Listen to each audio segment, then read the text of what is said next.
Mind also taking questions. Anything you guys want to know? Yes, sir. What do you think of the new place? Huh. How's it look?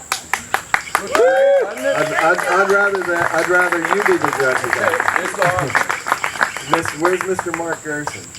Where is he? Hiding. Hiding. Come on down. Mark Gerson is I don't even know what you call him. I mean, he likes to call himself a builder. But this is really the guy, him and his sidekick Dave McWilliams, that actually brought this building back. There were a number of subs for the block, for instance, and some concrete cutting and roofing. But by and large, it was Mark that did this job. So he really, you know, once again, I've always said I'm a bus driver. All I did was write out checks with your money. So I'm not sure how much any of this has to do with me. But say you want to. I have a question for Mark. Hey Gary. Yes. I have a question for Mark. Yep. Which was the tougher job? Working on the chapel or working with Gary? Definitely the latter. Well, you know, we developed a bond. I'm sure there was a bunch of head scratching in the beginning, and you know, Mark is a very precise, persnickety. He likes things done his way and done right, and so do I. And fortunately, pretty early on in the process, our mission came together, and you know, it's a tough thing doing this because it's you know, there's one aspect of it that you just fix it, right, and then there's another aspect of it that you fix it the way it was originally built, and that sometimes, because it was built 90 years ago, becomes a little difficult because those materials are no longer available, or that, you know, whatever. I mean, any number of things.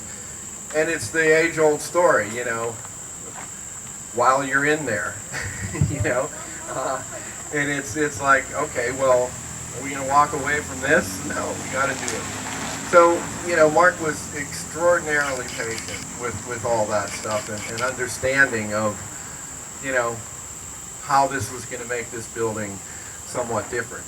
Mark is an average Night of the Living Dead fan. Don't stone him. He needs to be fed. But he loves restoring old buildings, and the combination of all this, and combination of it being in the community that he lives in, he lives alone. He's kind of on the cusp, but we'll for now, we'll have an Evans City phone number. He has an Evans City phone number. But, yeah. No, just long and the short of it is, it was a collaborative effort that if the two entities involved were not mingling and meshing, I'm sure Mark has worked on more, you know, excruciating projects with people who didn't know anything about what they wanted, but wanted it done differently. I don't know what to say. How about any other questions? Is that anything? Yes, sir. Are chapel donations still coming in, and did we meet our monetary goal, or how far did we fall short? You answered. Well, Mark hasn't done the final numbers yet, so we might be coming back for more. No, I really think we're really close. We haven't been taking any donations for.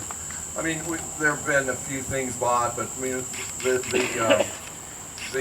fundraising pretty much stopped last September when we got to about $46,000, and you know, we think we're pretty close. Well, the one thing, it depends on how far we go with things, because it started out where we had to get the box gutters fixed on the place, so any damage would be stopped. But it just snowballed. Where Gary says, well, while we're in it, let's do this, and then let's go over and do this, and so it just keeps growing. So it depends on how far we go as to what the final is going to be on the cost of it. What about historical? Do we have historical status yet? That won't be able to happen for about another 5 years. It's 50 years. You can't. They won't touch it. The only reason this building could have anything to do historically is because Night of the Living Dead was made here. As a building itself, there are a million buildings like it. The fact that Night of the Living Dead was shot in front of it partially does enable it to get on the national record or have a marker, something like that. But they have a rule of 50 years. If they From want- 68. Yes. Okay. Yes. So another 5 years, we'll be able to start applying for that, and perhaps a little earlier. But and we will definitely do that. Just tell them a little bit just about what we did to make it a virtually maintenance-free building. As I said before, the initial thing we started on was the gutters, which on the downhill side had completely fallen off, and the uphill side, probably half of it was gone. And the uphill side was actually worse with part of the gutter left, because there was some water that was being pushed into the building and created some rotting issues in there. So we had to take care of that. And then obviously we rebuilt the box gutters. We've done them with what's called turn-coated stainless. So they're made out of stainless steel. So they should last almost indefinitely. So that's what we're shooting for. And then we've just done everything we can to try to make it as maintenance-free as possible. For anything on the outside, we've tried to do it so that it needs the least amount of maintenance. We've been using top quality materials, namely the paint on the outside. So hopefully there should be no problems with that. Maybe 8-10 years it'll need another coat of paint. Obviously things like these should never need replaced. They should stay put. I'm trying to think, the windows are going to be pretty much maintenance free. And I'll tell you what else we've been on. It's just been, some of it is small details we've been on, like getting this window, the circle top, back to its original condition. That was there. That was underneath and covered up even in 1970, 1967. We pulled it off, and the windows were all broken. 2 of the mullions were broken. Mark actually figures what yeah, maybe I should use that. What actually happened was this porch floor, the slab that we're standing on, didn't have proper a foundation under it, didn't have a footer under it. So what happened is water got in underneath it, and it washed out all of the substrata that was under there and caused this whole thing to sink almost 4 inches, 3.5 to 4 inches. So we had that jacked back up rather than to replace it, because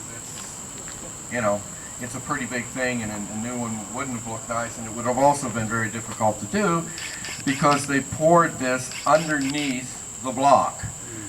So if we would have taken it out, the front of the building would have fallen down. Or obviously would have had to take some severe measures to make that not happen. We were lucky enough that this company actually,